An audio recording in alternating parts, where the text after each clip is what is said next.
नमस्कार दोस्तों, मैं हूं अतुल और ये है सैमसंग गैलेक्सी A52s 5G। दोस्तों, सैमसंग ने इस फोन के लिए One UI 6 का स्टेबल अपडेट रिलीज कर दिया है जो बेस्ड है एंड्रॉइड 14 पे। अगर आपके फोन में ये अपडेट अभी तक नहीं मिला है तो आपको जाना है सेटिंग्स में, सॉफ्टवेयर अपडेट में, डाउनलोड एंड इंस्टॉल पे आपको टैप करना है। यहाँ पे मिल जाएगा आपको अपडेट और आप यहाँ से उसे डाउनलोड और इंस्टॉल कर सकते हो। अगर आप बैक जाओगे तो यहाँ पे मेंशन किया गया है लास्ट अपडेट में ये है One UI वर्जन 6.0 और अपडेट की साइज है 2435 MB, मतलब कि अप्रोक्स 2.4 GB और सिक्योरिटी पैच लेवल है 1 नवंबर 2023। अगर आप ऑल चेंजेस पे टैप करोगे तो यहाँ पे मेंशन किए गए हैं सारे न्यू फीचर्स जो आपको देखने मिलेंगे One UI 6 के बाद। तो हम बात करने वाले हैं ऐसे ही टॉप 20 न्यू फीचर्स की जो आपको देखने मिलेंगे One UI 6 के बाद इस फोन में। तो आइए दोस्तों देखते हैं उन सभी टॉप 20 न्यू फीचर्स को वन बाय वन। सबसे पहला और जो मेजर चेंज है आपको देखने मिलेगा क्विक पैनल में। तो अगर आप एक्सेस करोगे क्विक पैनल को तो आप यहाँ पे देख सकते हो आपको मिलता है अब नया क्विक पैनल। तो ऊपर में दिए गए हैं दो बड़े क्विक टॉगल वाईफाई BT के लिए जो फिक्स्ड है, आप इन्हें चेंज नहीं कर सकते। इसके बाद है ये सारे क्विक टॉगल और नीचे डिस्प्ले के लिए dark mode, eye comfort sheet और ब्राइटनेस स्लाइडर। नीचे स्मार्ट व्यू और डिवाइस कंट्रोल जिन्हें आप हाइड भी कर सकते हो यहाँ से अगर आपको हाइड करना हुआ तो पहली बार अगर आप करोगे स्वाइप डाउन तो आपको मिलते हैं ये 6 टॉगल जिन्हें कहते हैं टॉप व्यू। अगर आप दोबारा करोगे स्वाइप डाउन तो आपको मिलता है ये फुल व्यू। अगर आपको इन्हें एडिट करना है तो पेंसिल के आइकन पे टैप कीजिए, ये है टॉप और ये है फुल। मान लीजिए आपको फुल को एडिट करना है तो एडिट पे टैप कीजिए। तो अगर आपको इनमें से किसी भी टॉगल को रिमूव करना हुआ तो माइनस के साइन पे टैप कीजिए, ऐड करने के लिए टैप कीजिए, आप ड्रैग करके भी उसे ऐड कर सकते हो इस तरीके से। डन कीजिए। फिर इसी के नीचे आपको मिलता है नया ऑप्शन जो है क्विक सेटिंग्स इंस्टेंट एक्सेस का। अगर आप इसे ओपन करके ऑन करोगे तो आपके फोन में यहाँ पे दो हिस्से होंगे, टॉप लेफ्ट कॉर्नर और टॉप राइट कॉर्नर। तो अगर आप लेफ्ट कॉर्नर से करोगे स्वाइप डाउन तो आपको मिलेगा यहाँ पे टॉप व्यू और ये है नोटिफिकेशन। और अगर आप करोगे टॉप राइट कॉर्नर से स्वाइप डाउन तो आपको मिलेगा यहाँ पे फुल व्यू, मतलब कि फुल व्यू को एक्सेस करने के लिए आपको दो बार स्वाइप नहीं करना पड़ेगा, बस आप टॉप राइट से करिए, एक बार स्वाइप डाउन आपको मिलेगा ये फुल व्यू। जैसे कि आपको पता होगा लॉक स्क्रीन पे जो क्लॉक स्टाइल है उसे आप काफी अच्छे से कस्टमाइज कर सकते हो। तो अगर आप लॉक स्क्रीन पे ब्लैंक एरिया पे लॉन्ग टैप करोगे, अपने फोन को अनलॉक करोगे तो आपको यहाँ पे मिलेगा लॉक स्क्रीन को कस्टमाइज करने का ऑप्शन। अगर आप टाइम पे टैप करोगे तो यहाँ पे ऐड किए गए हैं दो नए फीचर। तो यहाँ पे 3 नए फॉन्ट स्टाइल को ऐड किया गया है। तो जो लास्ट वाले 3 फॉन्ट स्टाइल है ये है नए फॉन्ट स्टाइल, आप इन्हें भी अब अप्लाई कर पाओगे। इतना ही नहीं, अब आप इन क्लॉक स्टाइल को जहाँ पे चाहे वहाँ पे प्लेस कर सकते हो। तो आप इन्हें लोकेट कर सकते हो अपने हिसाब से, लेफ्ट, मिडल या फिर राइट में, या फिर टॉप डाउन, ऊपर नीचे भी आप कर सकते हो अपने हिसाब से। अब आप इसे प्लेस कर सकते हो किसी भी पोजीशन पे। तो आपको जहां पे प्लेस करना हो पे प्लेस कीजिए, फिर आपको करना है डन। आप अगर कोई भी मीडिया प्ले करोगे तो मीडिया प्लेयर में शो करता है इस तरीके से, आपको पता होगा। और अगर उस मीडिया में एल्बम आर्ट होगा तो इस तरीके से आपको शो करेगा। आप देख सकते हो जो एल्बम आर्ट है पूरी तरीके से बैकग्राउंड में शो करेगा फुल स्क्रीन में। और यहाँ पे अगर आप गौर करोगे तो सिक बार में आपको मिलेगा ये नया वेव एनिमेशन। और इसमें अच्छी बात यह है कि अगर आप इसे एक्सपांड फॉर्म में क्लोज करोगे, दो बार ओपन करने पे एक्सपांड फॉर्म में ये शो करेगा। अगर आप इसे मिनिमाइज करोगे तो इसे दो बार ओपन करने पे ये मिनिमाइज फॉर्म में शो करेगा, मतलब कि लास्ट टाइम आपने जिस पोजीशन में इसे ओपन करके क्लोज किया था उसी पोजीशन में ये शो करेगा, आप देख सकते हो। नोटिफिकेशन लेआउट को इंप्रूव किया गया है। तो अगर आप गौर करोगे तो यहाँ पे दो कार्ड के बीच में जो गैप है उसे इंक्रीज किया गया है। और यहाँ पे जो ऐप आइकन है वो सेम है जो आपको शो करते हैं होम स्क्रीन और ऐप ड्रॉअर में। तो जो ऐप के लिए जो आइकन यहाँ पे शो कर रहे हैं सेम वही आइकन अब आपको यहाँ पे भी शो करेंगे। हालांकि अगर आप चाहो तो स्टाइल को डिसेबल कर सकते हो और जो पुरानी स्टाइल है उसे अप्लाई कर सकते हो। तो उसके लिए आपको जाना है सेटिंग्स में, नोटिफिकेशन में, एडवांस सेटिंग्स में, और यहाँ पे ऐड किया गया है नया ऑप्शन जो है शो ऐप आइकन इन नोटिफिकेशन।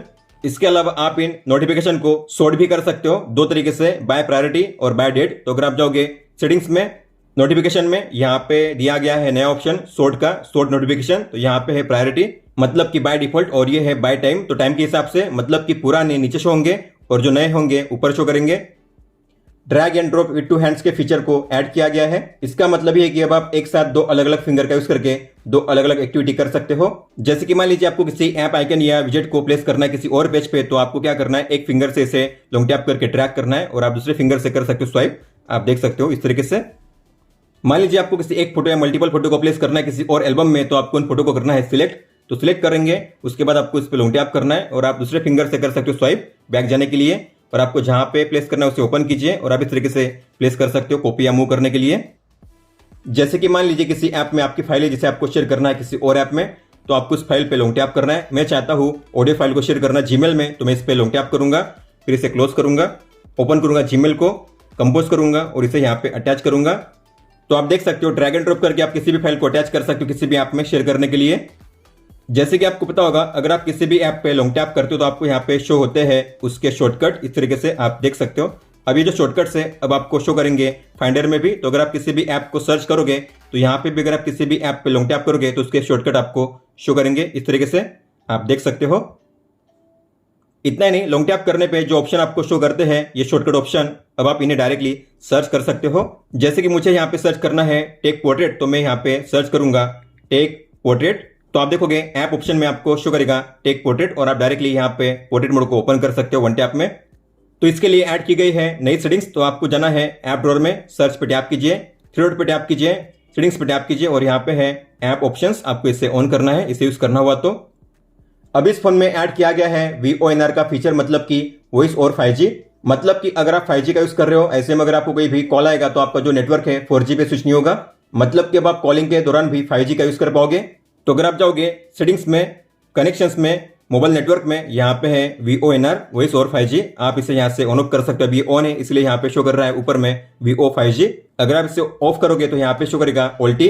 तो इस तरीके से आप इसे ऑन ऑफ कर पाओगे। हालांकि जो फीचर है अभी केवल जियो नेटवर्क पे ही काम करता है। अब आप अपने फोन में हॉटस्पॉट को काफी अच्छे से कंट्रोल कर सकते हो। तो अगर आप जाओगे सेटिंग्स में, कनेक्शंस में, मोबाइल हॉटस्पॉट में, तो यहाँ पे आपको मिलेगा इस तरीके से ये नया व्यू। तो आज के दिन हॉटस्पॉट के जरिए कितना डेटा शेयर किया गया है यहाँ पे शो होगा। और अगर आप इस पर टैप करोगे तो यहाँ पे शो होगा कि कौन से डिवाइस ने आपके फोन में हॉटस्पॉट को यूज किया था और कितना डेटा यूज किया गया है। तो आप यहाँ पे चेक कर पाओगे। अगर आप चाहते हो इनमें से कोई डिवाइस आपके फोन का हॉटस्पॉट यूज ना कर सके तो आपको गियर के आइकन पे टैप करना है और यहाँ पे है पोस्ट शेयरिंग। अगर आप पोस्ट शेयरिंग करोगे तो जो डिवाइस है आपके हॉटस्पॉट को यूज नहीं कर पाएगा। अगर आप चाहते हो यूज करें तो आपको फिर करना है रिज्यूम। इतना नहीं, आप पर्टिकुलर डिवाइस के लिए जो डेटा लिमिट या टाइम लिमिट है उसे भी सेट कर सकते हो। तो जो भी डेटा या टाइम आपने सेट किया है अगर वो खत्म हो जाता है तो डिवाइस जो है आपके फोन का हॉटस्पॉट यूज नहीं कर पाएगा। वाईफाई की सेटिंग्स में एक नए हिडन फीचर को ऐड किया गया है। तो अगर आप जाओगे सेटिंग्स में, कनेक्शंस में, वाईफाई में, आपको थ्री डॉट पे टैप करना है और यहाँ पे है इंटेलिजेंट वाईफाई पे टैप कीजिए और नीचे आपको मिलेगा ये ऑप्शन इंटेलिजेंट वाईफाई का। उस पर आपको लगातार 7 टाइम्स टैप करना है, 1 2 3 4 5 6 7। नीचे आपको मिलेगा एक नया हिडन फीचर जो है कनेक्टिविटी लैब्स। आपको इसे ओपन करना है। तो यहाँ पे शो होगा कि आपने आज के दिन कितने टाइम के लिए वाईफाई को यूज किया है, कौन सा वाईफाई यूज किया है। अगर आप उस पर टैप करोगे तो वाईफाई की इन्फो को आप चेक कर पाओगे यहाँ पे। इसके अलावा यहाँ पे है वीकली रिपोर्ट, मतलब कि आपने डे के हिसाब से कितने टाइम के लिए या कितना डेटा यूज किया है डे वाइज, आप यहाँ पे ग्राफ में चेक कर पाओगे। और यहाँ पे है बैंड और स्टैंडर्ड। तो अलग अलग बैंड और स्टैंडर्ड पे आपने कितना डेटा यूज किया है आप यहाँ पे चेक कर सकते हो। और आपने जो भी वाईफाई नेटवर्क यूज किया है यहाँ पे उनके नाम शो करेंगे, आप टैप करके उसका डेटा चेक कर सकते हो। इसके अलावा यहाँ पे है कस्टमाइज वाईफाई लिस्ट सेटिंग्स। अगर आप इसे ओपन करोगे और यहाँ पे है शो बैंड इन्फॉर्मेशन, अगर आप इसे ऑन करोगे तो जो भी वाईफाई नेटवर्क आपके फोन में शो करेंगे, जैसे कि आप यहाँ पे देख पाओगे ये है वाईफाई नेटवर्क। तो वाईफाई के नेम के नीचे अब आपको बैंड भी शो करेगा, जैसे कि 2.4 गीगाहर्ट्ज, 5 गीगाहर्ट्ज या फिर 6 गीगाहर्ट्ज। अब आपको मिलता है अलाउड नेटवर्क का नया फीचर, मतलब कि अगर आप किसी ऐप को केवल वाईफाई पे यूज करना चाहते हो, मोबाइल डेटा पे यूज नहीं करना है, या इसका उल्टा अगर आपको इसे यूज करना है केवल मोबाइल डेटा पे, वाईफाई पे यूज नहीं करना है, तो इस तरीके से आप पर्टिकुलर ऐप के लिए अलग अलग नेटवर्क को अलाउ कर सकते हो अपने हिसाब से। तो आपको जाना है सेटिंग्स में, कनेक्शंस में, डेटा यूसेज में और यहाँ पे होगा नया ऑप्शन जो है अलाउड नेटवर्क फॉर एप्स। इसे ओपन कीजिए। तो यहाँ पे आपको शो करेंगे सभी ऐप्स के नाम। अगर आप किसी भी ऐप पे टैप करोगे तो आपको मिलता है यहाँ पे 3 ऑप्शंस, मोबाइल डेटा और वाईफाई। मतलब कि अगर आपको इस ऐप को दोनों पे यूज करना है, वाईफाई ओनली या फिर मोबाइल डेटा ओनली। मान लीजिए मैंने प्ले स्टोर को सेट किया है वाईफाई ओनली पे, मतलब कि जो ऐप होगा वाईफाई पे ही काम करेगा। लेकिन मेरे फोन में अभी ऑन है मोबाइल डेटा, वाईफाई ऑफ है। मतलब कि प्ले स्टोर को अगर मैं ओपन करूंगा तो आप देखोगे यहाँ पे शो कर रहा है कि प्ले स्टोर मोबाइल डेटा पे यूज करने के लिए अलाउड नहीं है, मतलब कि आप इसे यूज नहीं कर सकते। आप देख सकते हो ये काम नहीं करेगा। लेकिन अगर मैं अपने फोन में वाईफाई को ऑन करूंगा तो वाईफाई ऑन होने के बाद ये जो ऐप होगा काम करेगा, क्योंकि मैंने सेट किया है वाईफाई ओनली पे। तो आप देख सकते हो ये अब काम करेगा। तो आपको कौन से ऐप को कौन से नेटवर्क पे यूज करना है आप यहाँ से सेट कर पाओगे 3 तरीके से। अब बात करते हैं कैमरा ऐप की। तो अगर आप उससे ओपन करोगे तो यहाँ पे फोटो मोड में मोशन फोटो फिल्टर के आइकन को चेंज किया गया है। सेम तरीके से वीडियो मोड में भी सुपर स्टडी के आइकन को चेंज किया गया है। और यहाँ पे वीडियो फॉर्मेट को अप्लाई करने का जो ऑप्शन है उससे सिंप्लीफाई किया गया है। तो आपको इस पे टैप करना है। यहाँ पे साइज और एफपीएस के ऑप्शन को अलग अलग किया गया है। तो आपको कौन से साइज पे वीडियो को रिकॉर्ड करना है, साइज को कीजिए सिलेक्ट, और कौन से एफपीएस पे करना है तो एफपीएस को कीजिए सिलेक्ट। इस तरीके से आप अप्लाई कर पाओगे वीडियो फॉर्मेट को। तो येलो में जो शो होगा मतलब कि उस फॉर्मेट में आपका वीडियो रिकॉर्ड होगा। सेम तरीके से अगर आप जाओगे फोटो मोड में तो यहाँ पे है 16 का ये ऑप्शन। तो अब आप यहाँ पे वन टैप में अपने फोटो के रेजोल्यूशन को चेंज कर पाओगे। तो ये है 16 MP, लेकिन टैप करने पे यहाँ पे आपको मिलेगा 64 MP का ऑप्शन। तो इस तरीके से आप स्विच कर पाओगे दोनों के बीच में। इसके अलावा अगर आप जाओगे सेटिंग्स में तो यहाँ पे सीन ऑप्टिमाइजर और जो स्कैन डॉक्यूमेंट है दोनों को अलग अलग कर दिया गया है। मतलब कि अब आप सीन ऑप्टिमाइजर को ऑफ रखोगे फिर भी आप अपने फोन में जो स्कैन डॉक्यूमेंट है उसके फीचर को यूज कर सकते हो। और स्कैन डॉक्यूमेंट में ऐड किया गया है और एक नया फीचर जो है ऑटो स्कैन का। तो अगर आप इसे ऑन करोगे तो डॉक्यूमेंट को कैप्चर करने के लिए आपको शटर पे टैप नहीं करना पड़ेगा, आपका डॉक्यूमेंट ऑटोमेटिकली स्कैन होकर कैप्चर हो जाएगा बिना शटर पे टैप किए। इसके अलावा वाटरमार्क में ऐड किए गए हैं कई सारे नए चेंजेस। तो अगर आप इसे ओपन करोगे तो यहाँ पे है डेट एंड टाइम। ये ऑप्शंस पहले भी थे लेकिन अब आप डेट और टाइम के फॉर्मेट को भी चेंज कर पाओगे। तो यहाँ पे है डेट के लिए 3 फॉर्मेट और टाइम के लिए 2 फॉर्मेट, 12 आवर और 24 आवर। फॉन्ट में आपको मिलते थे पहले 3 ऑप्शन लेकिन यहाँ पे अब आपको मिलते हैं 4 ऑप्शन।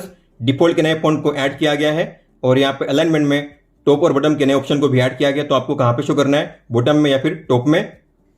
इसके अलावा नीचे अगर आप जाओगे तो यहाँ पे है swipe up down to switch camera. तो अगर ये ऑन होता है मतलब कि आप कैमरा को स्विच कर पाओगे स्वाइप करके। ये है back camera, front camera, back camera, इस तरीके से आप स्विच कर पाओगे। लेकिन अगर आपने इसे ऑफ कर दिया तो अब जो कैमरा है स्विच नहीं होगा स्वाइप करने पे। आप देख सकते हो अब ये काम नहीं करेगा।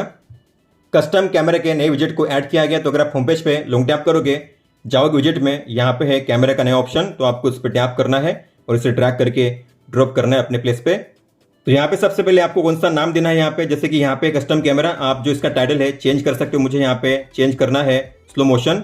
तो आप अपने हिसाब से कोई भी टाइटल यहाँ पे राइट कर सकते हो, सेव कीजिए।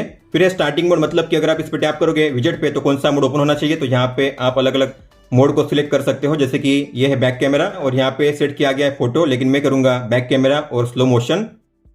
मतलब कि जब भी मैं विजेट पे टैप करूंगा तो मेरे फोन में ओपन होगा back camera with slow motion. और इस कैमरा विजेट के जरिए आप जो भी फोटो या वीडियो क्लिक करोगे वो कौन से फोल्डर में से होनी चाहिए, तो आप जो फोल्डर है उसे भी यहाँ पे चूज कर सकते हो या फिर अपने हिसाब से कोई भी नया फोल्डर आप क्रिएट कर सकते हो। मैंने यहाँ पे सेट किया है स्क्रीनशॉट के लिए।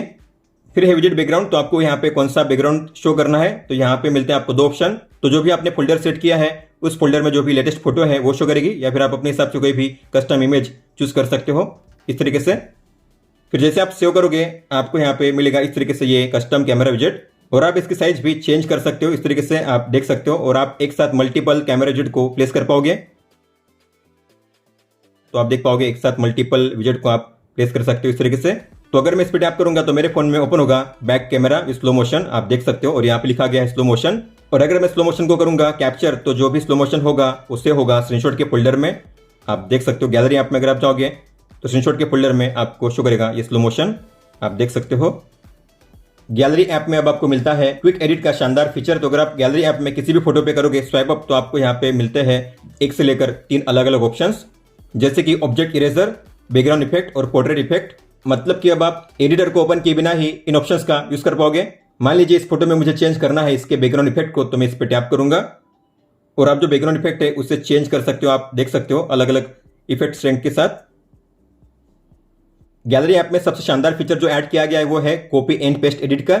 मतलब कि मान लीजिए आप किसी भी फोटो को करते हो एडिट, जैसे कि मुझे इस फोटो को एडिट करना है तो मैं करूंगा एडिट। तो मान लीजिए मैंने यहाँ पे फिल्टर को अप्लाई किया है, मैं फिल्टर यहाँ पे अप्लाई करूंगा क्लासिक, तो मैंने यहाँ पे क्लासिक फिल्टर अप्लाई किया है। इसके बाद मुझे टोन को चेंज करना तो मैं यहाँ पे टोन पे टैप करूंगा और ये लाइट बैलेंस उसे एडजस्ट करूंगा। इसके अलावा सैचुरेशन को भी एडजस्ट करूंगा। इसके बाद आपको यहाँ पे मिलता है नया ऑप्शन जो है कॉपी एडिट का। मतलब कि आपने इस फोटो में जो भी फिल्टर अप्लाई किया है, जो भी टोन आपने चेंज किए हैं, अगर आपको उसे कॉपी करके किसी और फोटो में अप्लाई करना है सेम टू सेम तो आप ऐसा कर सकते हो। आपको करना है कॉपी एडिट, फिर आप इसे सेव या सेव एज कॉपी कर सकते हो। तो मान लीजिए मुझे सेम एडिट को अप्लाई करना है इस फोटो में, तो मैं इस पर टैप करूंगा और यहाँ पे मिलेगा आपको नया ऑप्शन जो है पेस्ट एडिट का, इस पर टैप कीजिए। तो जो भी फिल्टर और टोन आपने चेंज किया है सेम आपको यहाँ पे अप्लाई होता देखने मिलेगा, आप देख सकते हो। और अगर आप जाओगे एडिट में, मान लीजिए आपने इस फोटो को रोटेट किया, ठीक है, इसके अलावा जो इसमें फिल्टर है उसे अप्लाई कर दिया है, जो टोन है उसे चेंज कर दिया है, ठीक है। तो आपने जो भी एडिट किया है अगर आपको उसे फिर से रिवर्ट करना है, वापस जाना है, तो आप यहाँ पे कर सकते हो। यहाँ पे मिलता है अंडू रीडू का नया ऑप्शन। तो ये है अंडू, चेंजेस को अंडन करने के लिए, मतलब कि बैक जाने के लिए। अगर आपको चेंजेस को रीअप्लाई करना है, फिर से अप्लाई करना है, तो कीजिए रीडू। इस तरीके से आप अंडू रीडू कर पाओगे। इसके अलावा अगर आप फोटो में कोई भी टेक्स्ट या स्टिकर को ऐड करोगे तो आप उसे सेव करने के बाद भी उसे एडिट कर पाओगे। तो आपको जाना है स्टिकर्स में और आपको स्टिकर्स पे टैप करना है, कोई भी स्टिकर्स ऐड करना है। जैसे कि मैंने यहाँ पे ऐड किया इस वाटरमार्क को, तो मैंने यहाँ पे ऐड कर दिया इसे, ठीक है। अब मुझे टेक्स्ट को ऐड करना, तो मैं टेक्स्ट को ऐड करूंगा। तो मैंने टेक्स्ट को भी ऐड कर दिया है। इसके बाद अब अगर मैं यहाँ पे इसे करूंगा सेव, तो मान लीजिए आपको स्टिकर को चेंज करना है, फिर टेक्स्ट को एडिट करना है, तो आपको एडिट पे टैप करना है, स्टिकर्स पे टैप कीजिए, फिर से स्टिकर्स पे टैप कीजिए, फिर आप जैसे स्टिकर्स पे टैप करोगे तो आप इसके साइज को चेंज कर पाओगे, इसे रिमूव कर पाओगे, फिर से अगर आपको ऐड करना तो ऐड भी कर पाओगे। इस तरीके से आप देख सकते हो। अगर आपको टेक्स्ट को चेंज करना है तो आप टैप कीजिए, इसे आप एडिट कर पाओगे अपने हिसाब से, आप देख सकते हो इस तरीके से। तो सेव करने के बाद भी अब आप एडिट कर पाओगे टेक्स्ट और स्टिकर्स को अपने फोटो में। दोस्तों तो ये थे टॉप 20 न्यू फीचर्स जो आपको देखने मिलते हैं सैमसंग गैलेक्सी A52s 5G में One UI 6 अपडेट के बाद। अगर आपका कोई भी सवाल हो तो आप हमें पूछ सकते हो, आप मुझे इंस्टाग्राम पे या फिर ट्विटर यानी कि एक्स ऐप पे भी मैसेज कर सकते हो। इस वीडियो को देखने के लिए धन्यवाद दोस्तों।